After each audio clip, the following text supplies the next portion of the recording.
Shalom, shalom. Et, Shalom, shalom à tout le monde. voilà. Donc, on est toujours dans Chavat Alephavot, on est dans le Midat Bitachon, Shara Bitachon, cette capacité de s'abandonner, d'être serein, de ressentir toute sa sécurité du ciel. Et après tout ce qu'on a vu, on était dans les détails, comment ça s'exprime pour tous les domaines différents de la vie.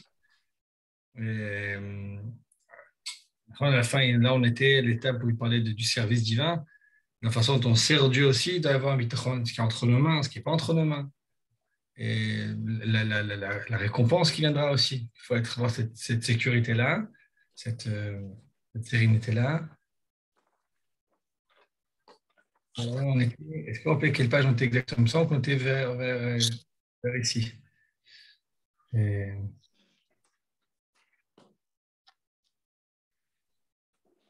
d'accord. Rappelez, parce que une des choses, un des sujets sur lesquels il faut être serein, pour voir ce bitachon-là, c'est ce qu'il y a marqué dans le Pirkei Avot. Être sûr et certain que toutes nos actions, elles auront un salaire, elles ont une conséquence. Et ce qu'il avait expliqué, c'est pourquoi dans la Torah même, dans la Bible elle-même, et on parlait surtout de récompenses physiques, matérielles. Et juste, il y a un endroit, un remède comme ça, une leçon qui dit qu'il y a aussi un monde des âmes et qu'on peut être avec les anges, sans les anges, mais la plupart des récompenses dont on parle dans la Torah, c'est les récompenses matérielles. Et il avait donné plusieurs explications à ça. Ok. Et,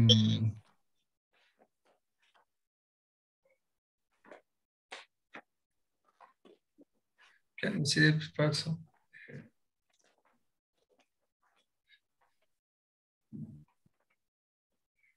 Et, Oui, je pense que c'est cette page. mettez là. Le Ouais. grand-père des liens spirituels, s'il entre eux, je donnerai de marcher entre ceux-ci qui se tiennent devant moi. Et donc, c'est une allusion qu'il y a aussi autre chose dans le monde futur. La promesse et la menace doivent en effet être faites selon qu'il convient au temps et au lieu. Ça, je te comprends. Et c'était en fonction.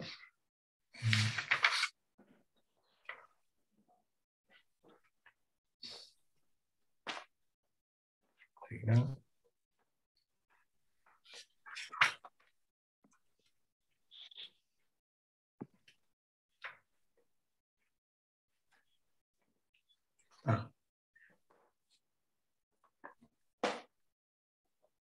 Ken, c'est lorsqu'on veut promettre quelque chose ou bien faire peur à quelqu'un, ça dépend à qui on parle. Si on parle à Yeshua Kohen Gadol, Yeshua le grand prêtre, alors lui, on lui promet de se balader avec les anges. Lorsqu'on parle à tout un peuple, alors ce qui convient le mieux, c'est de parler des choses qui sont beaucoup plus concrètes, matérielles. C'était pour clôturer ce qu'il a dit. Pourquoi dans la Torah, on ne parle pas de promesses qui sont spirituelles. La rétribution dans la vie future n'a d'autre but que de nous attacher à Dieu, de nous faire approcher de la lumière suprême et marcher devant lui dans l'intégrité, avec notre arrière-garde, la gloire du Seigneur. Pour notre arrière-garde, pardon, la gloire du Seigneur. La crainte de Dieu. Les sages seront irradiés comme le ciel splendide dans l'éclat de la vie. Seuls y parviendront ceux qui agréent le Seigneur, car sa grâce est la racine de toute rétribution. Et top, ça c'est important de comprendre lorsqu'on parle de récompense, de quelle récompense il s'agit. Et vous savez, cette notion-là Adrien nous a rejoint. Et lorsqu'on parle de rétribution, selon les différentes religions, dans la Torah, la rétribution, tout ce qu'on s'agit, c'est un seul sujet. C'est se rattacher à Dieu. On sait qu'être lié à Dieu, cette connexion-là, c'est le plus grand plaisir qu'il puisse y avoir, c'est le plus grand bien qu'on puisse ressentir. Et tout tourne autour de ça. Toute rétribution, c'est par rapport à ça. Des actions qu'on fait, de la Torah qu'on étudie, la sagesse qu'on acquiert, tout ça, c'est une façon de nous connecter, de nous lier de nuit à Dieu. Et Et même si dans le monde-ci, on ne peut pas encore ressentir tout ce qu'on a construit, tous les liens qu'on a construits, il viendra un monde, que ce soit dans le monde des âmes ou le monde encore après, où tout ce qu'on a pu créer va être exprimé, va être ressenti. Donc, tout le but, c'est un seul but, c'est de nous faire approcher de lui, de sa lumière suprême, de marcher devant lui, dans l'intégrité. Okay, marcher devant lui. Et pour notre arrière-garde, la grosse, Seigneur, c'est quoi cette arrière-garde là?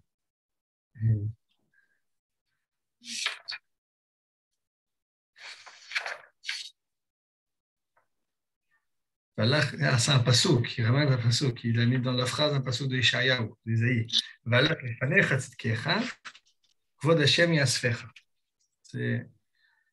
La gloire de Dieu, c'est comme, allez, regarde, c'est le Reka. C'est là où on se trouve. On se trouve entouré de cette gloire. Là, on se parle de gloire, donc c'est une connaissance qu'on aura de Dieu, une connexion qu'on aura avec Dieu. C'est ça, la gloire, Seigneur. Les sages seront irradiés comme le ciel splendide et dans l'éclat de la vie. Ça aussi, c'est un passouk. C'est un passouk. Dans Maskilim, il va dire que les orakia, l'or be'or chaim, avec une lumière de vie. Et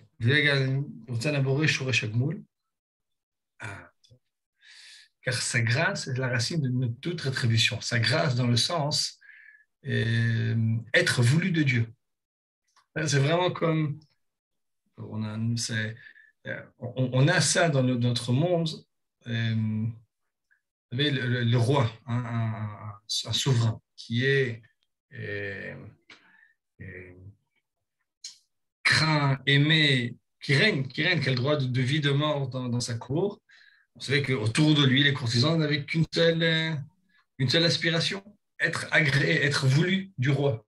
C'était pour ça la meilleure des choses, la plus grande récompense, c'est la plus grande aspiration qu'il pouvait avoir. Dans ce sens-là, c'est aussi comme un machal, c'est pas exactement la même chose, vu que être agréé de Dieu, être voulu de Dieu, ça nous remplit de plein d'autres choses. Imagine qu'être voulu du roi, ça pouvait avoir certains avantages, mais c'était surtout des choses qui étaient extérieures, des choses qui étaient superficielles. Là, être voulu de Dieu, être agréé par Akadosh Baruch Hu, c'est le plus grand plaisir, c'est le plus grand bonheur qui puisse exister. Okay? Comme marqué, c'est car soleil, c'est qui regarde car sa colère dure pendant un moment, mais sa grâce est si longtemps qu'il a une vie.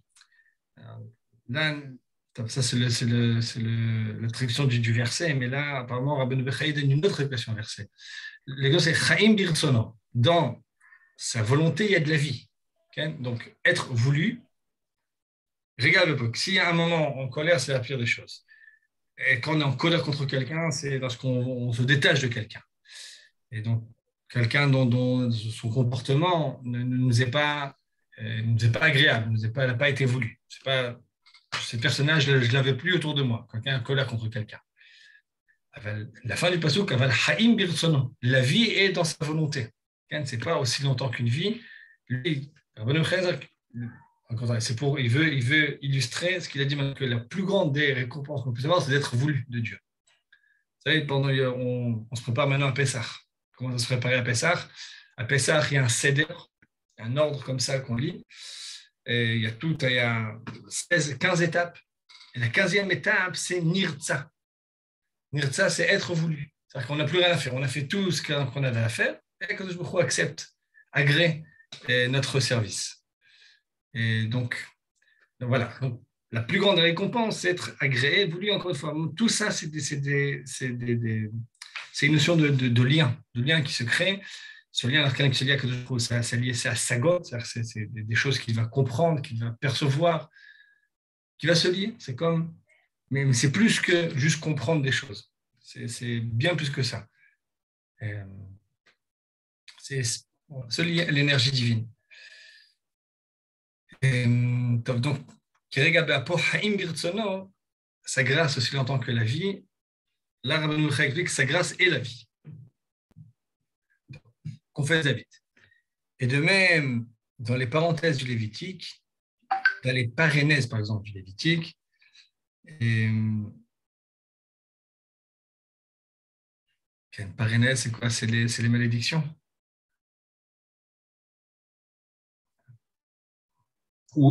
Excusez-moi, où le mot est-il écrit? Pardon, j'ai oublié de faire ça. C'est très important. Oh, et non, j'ai pas la possibilité de. Ah, J'ai pas le petit curseur.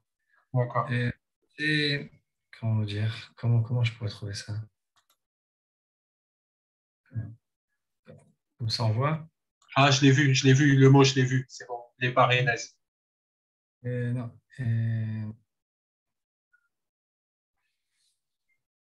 Même dans les parénèses, Ken, ici. Hop, les parénèses lévitiques, il y a des allusions non voilées à cette grâce ineffable. Ken, des allusions, mon âme ne vous aura pas en horreur. Je me tournerai vers vous. Je serai pour vous un Dieu. Vous serez mon peuple. Donc, dans cette. Il parle à la fin du livre des Lévitiques, de Vaïkra, il y a encore une fois des promesses et des bénédictions. Et parmi les promesses qu'il y a, c'est que je serai parmi vous. Et je ne me tournerai pas de vous. Vous serez mon peuple, je serai votre Dieu.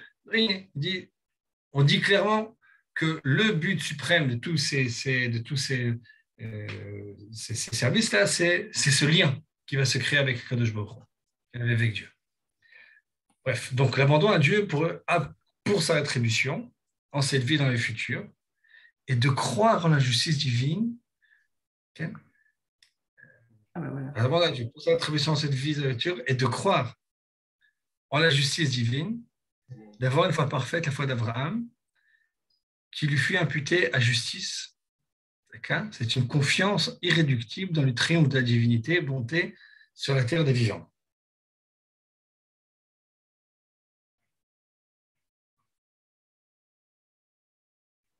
Encore une fois. Et donc, je vous dis comment en hébreu. L'abandon, c'est une date de bitachon. Elle doit être, lorsqu'il s'agit de la rétribution dans la vie d'un futur, c'est simplement de croire que cette justice va avoir lieu. Une foi parfaite, comme Abraham Avinu. C'est une justice, une tzedaka. C'est une confiance irréductible dans le triomphe de la divinité bonté sur la terre des vivants. Mais on est extrêmement optimiste dans la Torah. On n'a absolument aucun doute que, au bout du processus, le bien sera ce qui va triompher, simplement, ce qui va vivre, et que chaque chose ira exactement à sa place. Toutes les bontés auront donc, comme les bonnes actions, les belles choses qu'on a faites, elles auront leur salaire et leur lot de félicité, qui va être donc ces liens qui vont se créer avec Dieu. Et les mésactions aussi, elles auront leurs conséquences, Et on a une foi absolue que c'est ce que ça va arriver. Que ça va arriver, que c'est en route, que ça marche, que ça continue. Bien que il y a plein de choses autour de nous qui nous font penser que il y a la Troisième Guerre mondiale qui va arriver, etc. Je ne sais pas s'il va y avoir la Troisième Guerre mondiale ou pas, mais quoi qu'il en soit, au bout du compte, on sait que justice sera faite. Okay, parfois, c'est long, ça peut être long, ça prend plusieurs centaines, milliers d'années, mais la fin du processus est connue. Maintenant, autre chose encore. Il dit quelqu'un, il faut être sûr que le bien va être fait. Maintenant, est-ce qu'on doit être tranquille pour nous? Il ne dit pas forcément, on n'espérait pas en vos œuvres. Okay, on est ici maintenant. Je peux pas faire, je peux faire le début du paragraphe. Ne soyez pas en vos œuvres. Que vos âmes ne s'appuient pas sur elles pour atteindre la récompense dans ce monde et dans l'autre. Okay? C'est rare quelqu'un qui peut dire, moi je suis tranquille, je sais que je fais que des bonnes choses. Mais plutôt, rendez grâce à Dieu et faites vous-même un effort constant d'effort. Non dans l'espoir de rétribution due aux œuvres, mais dans le simple abandon au Créateur après avoir tenté de lui rendre gloire pour ce don magnifique. Excusez-moi. Puis-je poser une question? D'accord. Simcha. Oui, en fait, quand Rabbeinu Ben-Haye dit n'espérez pas que vos œuvres vous apportent le salut, est-ce que ça ne serait pas analogue au fait que, en fait, que nos œuvres, ça permet d'activer la miséricorde divine qui nous donne le biais du monde à venir, et on n'a pas à croire que ça nous donne directement le biais du monde à venir? Là, il ne parle pas de ça, je sens. Moi, ce qui parle, c'est simplement ne pas avoir la vanité de penser qu'on est tranquille. Moi, tel que je sais que j'ai rien avec toutes les actions que j'ai faites parce qu'on ne sait pas exactement comment ça se passe. Mais ce que tu peux avoir, c'est ne pas, comment dire, ne pas penser que j'ai un dû. C'est comme quelqu'un qui a travaillé, il a le droit à un salaire. J'ai fait mes heures de travail, j'ai fait le travail qu'on m'a demandé. Il n'y a aucune raison que je ne reçoive pas. Parce qu'apparemment, chacun sait exactement à quel point il a, oui ou non, accompli sa mission. Ou peut-être oui, comme tu dis. Mais... Par contre, il faut être en confiance dans la montée avec Kadosh Baruch Hu. Moi, j'ai fait en tout cas, il faut toujours essayer. Et avoir confiance que le fait même d'avoir essayé, ce sera récompensé. On voit qu'il essaye. Rabbeinu Bechaye, d'un côté, il a beaucoup d'exigences de nous. Tel qu'il voit les choses, il a une exigence absolue. C'est-à-dire que la façon dont il conçoit, on a vu avant, chaque acte que quelqu'un fait, ça doit être dans une intention d'élévation. Tout. Pour lui, il n'y a pas de... En play, il a dit, c'est ou bien j'ai besoin de ça, donc c'est obligatoire, ou bien j'en ai pas besoin, donc c'est superflu, donc ça devient interdit. On doit être sans arrêt dans des pensées. D'un côté, il y a une exigence qui est énorme. Okay, lorsqu'il parle de bitachon aussi, s'il parle de cet abandon-là, c'est vraiment quelque chose d'absolu, absolument tranquille. Il a dit comme quelqu'un qui a une planche à billets. Quelqu'un qui sait qu'il a une planche à billets, il est tranquille. C'est ça. D'un autre côté, il nous fait baisser un petit peu le stress. Vous savez, parfois, on peut dire des choses là, on est stressé parce qu'on ne vit pas comme ça. Nous, ce qu'il faut au moins, c'est essayer. C'est essayer. Toujours essayer et avoir confiance que même l'essai est récompensé. Okay? Il faut un effort. On essaye. Vous savez, moi, j'ai lu dans un commentaire que lorsqu'on parle de quelqu'un qui est heureux ou pas heureux, lui, il dit qu'une des choses qui fixe le bonheur de quelqu'un, le vrai bonheur, pas juste, il y a une différence entre le bonheur qui est quelqu'un qui est content de sa vie et quelqu'un qui est, parfois il y a des événements qui sont malheureux, mais de façon générale, c'est lié, il dit il y a une seule chose, à quel point j'ai pris sur moi d'essayer de faire le bien, d'essayer de vivre selon ce que la Torah nous a dit, ce que la Kedusha, le fait même que ma vie est un essai perpétuel pour ça, en soi, ma neshama, ça lui fait du bien. Elle se ressent, elle se ressource par rapport à ça. Et c'est par rapport au bonheur. Là, il nous dit simplement, quand même par rapport au monde futur, il faut bien savoir que si on reçoit quelque chose, ce n'est pas une obligation, mais ça va être un don comme un don gratuit, et que nous, on essaye, et qu'on remercie pour tout ce qu'il nous fait, pour même nous permettre d'essayer. Okay? Mais évidemment, ne pas être focalisé sur ça. Le lecteur exige, ne soyez pas comme des on est ici, ne soyez pas comme des esclaves qui servent le maître pour recevoir un salaire, soyez comme des esclaves qui servent le maître pour ne pas recevoir le salaire. Et que la crainte céleste restera sur vous. Okay? Donc, on n'agit pas pour le salaire, on agit par amour. On agit parce qu'on sait que c'est le émet, parce qu'on sait que c'est la vérité. Et la crainte qui soit sur nous aussi. Un saint, un chassid, un puits disait.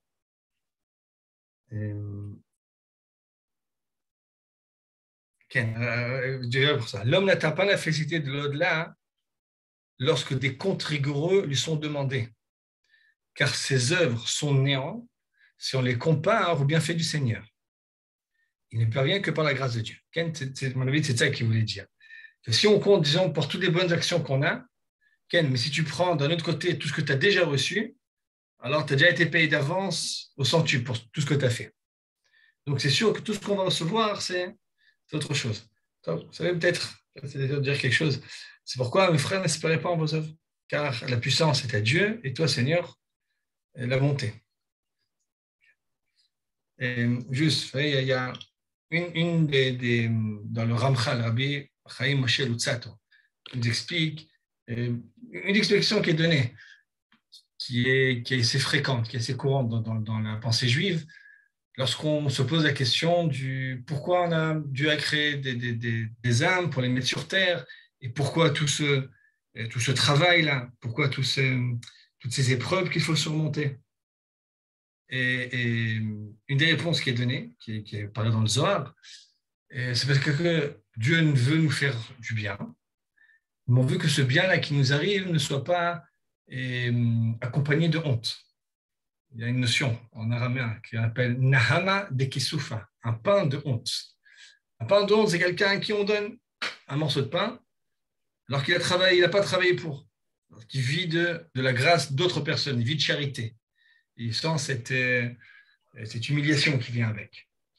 Et donc, on est sur Terre, on surmonte toutes sortes d'épreuves, on surmonte toutes sortes de difficultés, on travaille, on fait des efforts, et grâce à ça, et tout ce qu'on va recevoir, ce sera donc quelque chose qui sera dépourvu de cette honte-là.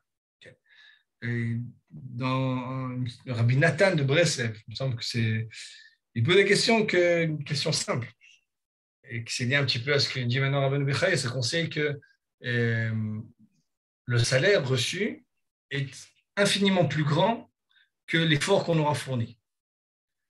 Là, il y a un autre aspect. Ken. Rabbi Nachman de Breslev, c'est celui qui est enterré en Ukraine à Ouman, c'est ça? Exactement. Celui qui est...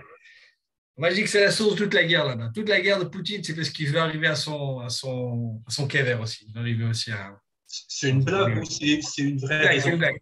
Non, c'est une blague. Il faut connaître. Bon, il y a d'autres raisons avant de Poutine, mais une des conséquences, c'est que pour l'instant, c'est pour ça qu'il y a pas mal de communautés juives là-bas, à cette ville de Ouman, autour de ce tombeau du Rabbi Nachman. Après, on revient. Et donc, il disait, on sait qu'il y a une différence énorme entre l'effort qu'on fournit et le salaire qu'on va recevoir. Là, il nous dit un autre aspect. Il nous dit que si c'est par rapport à ce qu'on a fait comme effort, on a déjà reçu un salaire au centuple. C'est la même idée, c'est-à-dire que ce n'est pas proportionnel entre ce qu'on fait et ce qu'on reçoit. Okay, imagine, c'est quelqu'un, un enfant, un papa dit à son fils, toi, aide-moi à faire la vaisselle, et si tu fais la vaisselle, je t'achète une maison. C'est pas... Alors, en quoi ça résout le problème du Nahama de Kisoufa, du pain de la honte, du pain qui nous humilie? En quoi ça résume ça? Et une des réponses qu'il donne, c'est que c'est vrai que la différence sera beaucoup plus grande, mais par les mitzvot qu'on accomplit, par les actions qu'on accomplit, se crée un lien d'amour. Se crée un lien d'amour entre nous et Dieu. Et quelqu'un qu'on aime, il n'y a pas cette honte-là. Okay? Lorsqu'on fait des cadeaux à quelqu'un qu'on aime, celui qui reçoit ce cadeau-là, il n'est plus dans une situation d'infériorité. Pour lui, au contraire, ce cadeau-là, c'est un signe de cet amour-là. Et donc, on n'a aucun problème à ça. On n'a aucune amertume qui s'accompagne de ce cadeau. Okay? Quelqu'un qui aime sa femme, qui aime son mari, et se faire des cadeaux, ses proches, ses frères, ses parents, il n'y a aucun problème avec ça. Donc, c'est ça qui se crée grâce à la mitzvot. Et c'est un peu lié aussi à ce qu'il dit aussi. Top. Bref, là, on n'a pas visité de-delà, et si on se rendait compte, donc c'est que par la grâce divine. Donc, c'est pourquoi, frère, n'espérez pas en vos œuvres, parce que n'ayez pas confiance. Hein. La confiance à qui on peut avoir confiance, c'est encore une fois, c'est dans la bonté du Créateur. Top. 7e partie, rappelez, on est dans les parties dans le sens comment doit s'exprimer le bitachon, comment s'exprimer cet abondance selon les sujets. 7e partie, nous arrivons enfin aux grâces, on est ici, okay, aux grâces que Dieu accorde à ses élus et à ses saints dans le monde futur, si nombreuses que nous pouvons les dire. Là encore,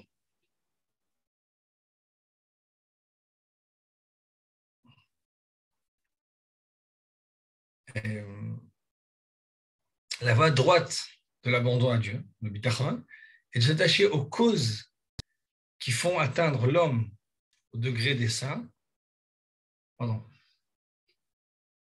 C'est de se conformer aux vertus des ascètes qui méprisent ce monde, de rejeter tout amour et toute volonté de son cœur, en les transfigurant en amour et désir du Seigneur, béni.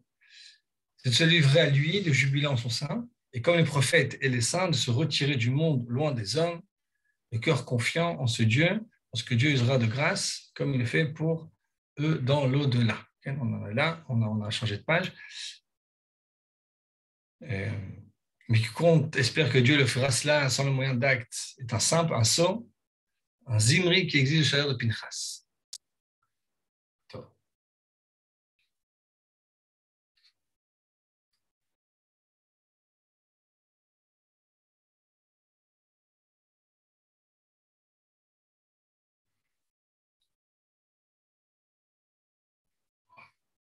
Donc, en gros, ce qu'il veut dire, quelqu'un qui aspire à avoir le même salaire que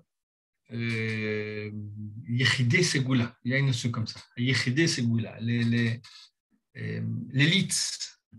l'élite spirituelle du monde, les saints, les élus. Donc, quelqu'un qui aspire à arriver à être comme eux. Et donc, tout ce qui a été promis pour eux. Il y a marqué tant de choses, Elaïm, la Gemara dit que les Nevi'im, les prophètes ont promis toutes sortes de choses, mais à ces chassidim, tzadikim, aucun œil n'a jamais vu ce qui les attend. Quelqu'un qui ne veut pas juste salaire normal, est là qui veut être au top du top. Et le bitachon, c'est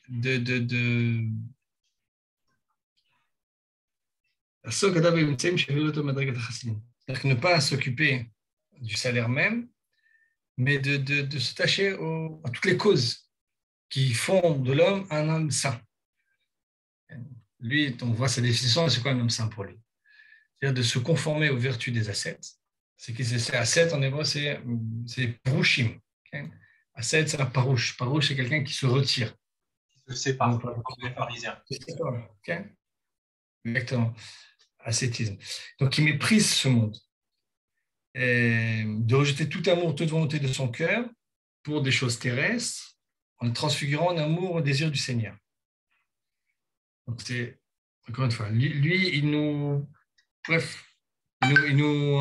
décrit un petit peu c'était quoi la vie pour devenir prophète. Donc, on avait parlé, il y avait des écoles de prophétie.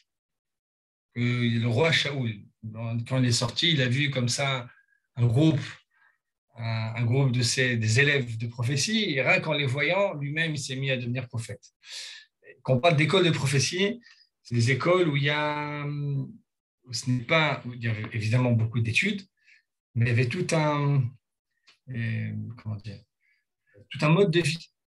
C'est des gens qui étaient à part, qui vivaient avec peu de choses, qui apprenaient à une maîtrise de leur corps, de leur désir, de leur péché.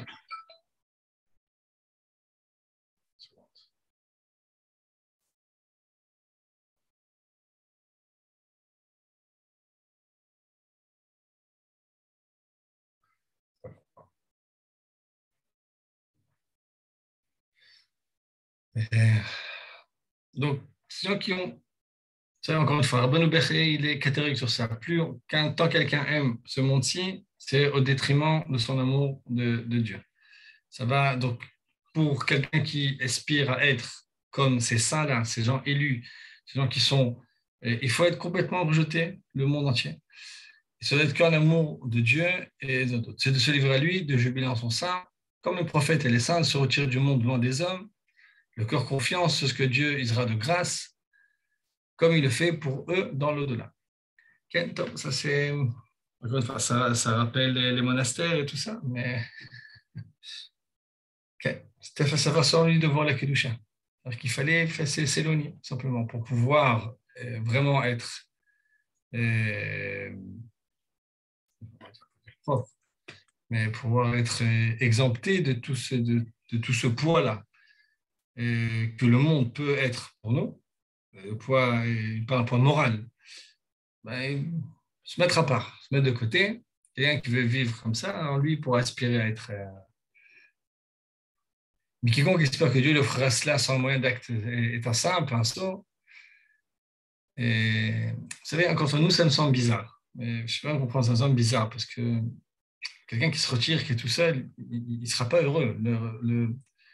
Le Rabbi Yehuda Halevi, qui a écrit le livre de Kuzari, qui est un peu plus tard que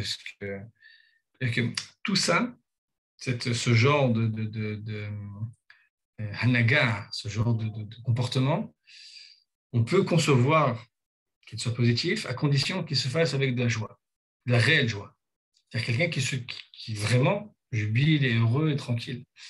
Mais dit aujourd'hui, on n'est plus dans le même optique, on n'est plus comme ça, on n'a plus cette force-là. Quelqu'un qui se retire du monde, qui sera tout seul, rapidement, il sera dans la déprime. Il sera triste. Et s'il est triste, c'est déjà faux. C'est pas ça qu'on veut. Okay? On parle de quelqu'un qui jubile, qui est vraiment qui est heureux, qui est dans sa, je sais pas si c'est dans son étude. On peut penser quelqu'un qui étudie, qui approfondit tellement ce qu'il est en train d'étudier, on lui dévoile des choses tellement, il a l'impression de découvrir des choses tellement extraordinaires qu'il a besoin de rien. Et, encore une fois, ça c'est pour atteindre le degré de Kedusha, de Ruach HaKodesh. Kedusha, c'est sainteté. Ruach HaKodesh, c'est vraiment recevoir comme prophétie. Nous, comme on est loin de tout ça, donc ça nous semble bizarre pour nous se mettre de côté, se mettre dans un cloître, ce sera avec beaucoup de tristesse. Ce sera accompagné de déprime, de tristesse, de solitude, d'isolement. Donc, solitude, ça veut dire d'isolement. Bref, mais quoi qu'il en soit, si quelqu'un il veut aspirer à être comme ces grands tzadikim, comme ces grands élus-là, donc il sera un peu comme ça. Okay? Il veut quelqu'un qui pense qu'il pourra arriver à ça sans ça, c'est un simple. Il fait un Zimri, ils ont ça le Pinchas. Okay? Zimri et Pinchas, c'est en allusion à l'histoire où les enfants d'Israël s'étaient mal comportés avec les filles de Moab, et un qui était plus chutzpan que tous, un qui était plus effronté que tous, c'était ce Zimri-là, qui a été insolent envers Moshe, et qui était avec cette fille de Moab, qui, devant Moshe, est venue et elle a donné sa vie pour venger l'honneur de Moshe et l'honneur de la Torah. Et donc, Zimri, c'est le rachat, et Pinchas a fait cet acte de bravoure. Il y a quelqu'un qui espère se comporter comme Zimri après recevoir le salaire de Pinchas, c'est pas logique. Donc, les signes qui marquent les hommes qui s'élèvent en haut degré sont l'instruction aux amants de Dieu, la divine soumission, la patience au temps, de la tentation et de la douleur. Encore une fois, quels sont les signes? Comment on peut remarquer quelqu'un qui est vraiment ce chassid ou non, c'est un vrai pieux ou non? Quels sont les signes qui marquent les hommes qui s'élèvent ce degré? Sont l'instruction aux amants de Dieu. Je ne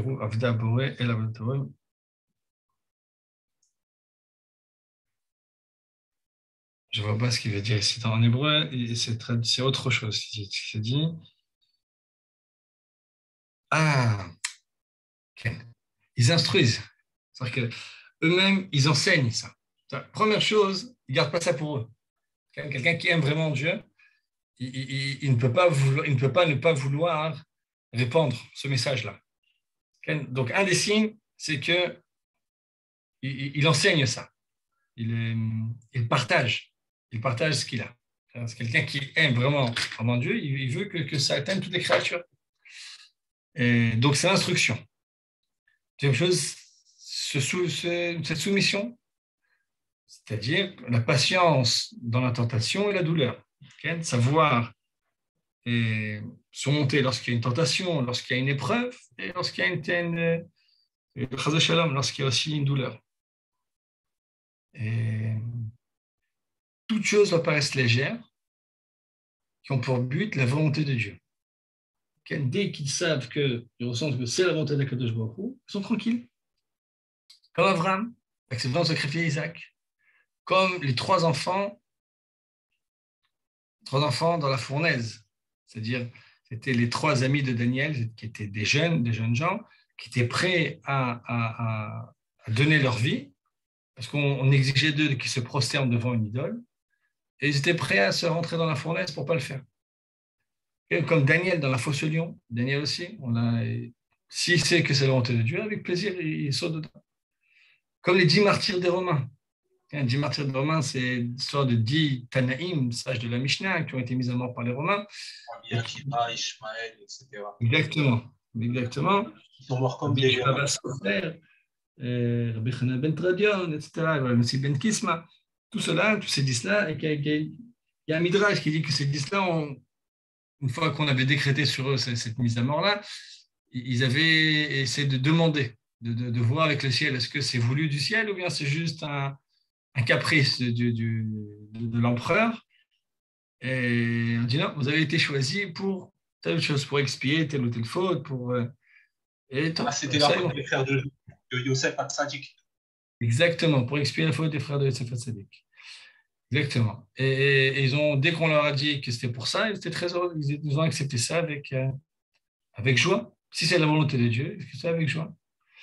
Et comme tous ceux qui ont préféré de mourir esclaves du Seigneur, plutôt que vivre loin de lui. Okay? Comme il y a eu tout le temps dans des générations des inquisitions et des conversions forcées, dire renier votre Torah pour, si vous voulez habiter parmi nous, si vous voulez, ou bien si vous voulez garder la vie, et que les gens ont préféré refuser. Refuser, c'est de partir de la Torah, de mourir, mais rester Avdei Hashem, esclave d'Hashem, plutôt que de vivre loin de lui. Tous ceux qui ont préféré pauvreté à la richesse, juste après, la maladie à la santé, la souffrance à la tranquillité, tous ceux qui se livrent au jugement de Dieu et agrègent son décret, ils sont dignes de la grâce de Dieu et de la béatitude éternelle. Ken, tu veux dire quoi, Adrien? Le texte des Aserei Arugot, est-ce que c'est pas une preuve que le judaïsme, comment dire, sanctifie le martyr, mais pas dans. Attends, j'ai pas fini. Mais pas dans le sens, par exemple, dans le sens que certaines organisations telles que Al-Qaïda donneraient, c'est-à-dire celui qui mord pour sa foi, et pas dans le sens de Al-Qaïda, celui qui va assassiner pour sa foi. C'est différent. Voilà, j'ai fini. Ok. La Torah ne sanctifie pas le martyr, parce que, encore une fois, si on peut éviter, c'est préférable. Encore une fois, c'est sûr que s'il y a une possibilité d'éviter quelque chose, on préfère l'éviter. Bediavad, quand quelque chose a été écrit, que quelqu'un a été mort pour sa foi, c'est sanctifié, c'est un fait. Quelqu'un qui est prêt à donner sa vie pour sa foi, c'est évident, quelqu'un qui montre à quel point cette foi-là est puissante pour lui. Et donc, mais a priori, si on a toujours un moyen d'éviter ça, on préfère.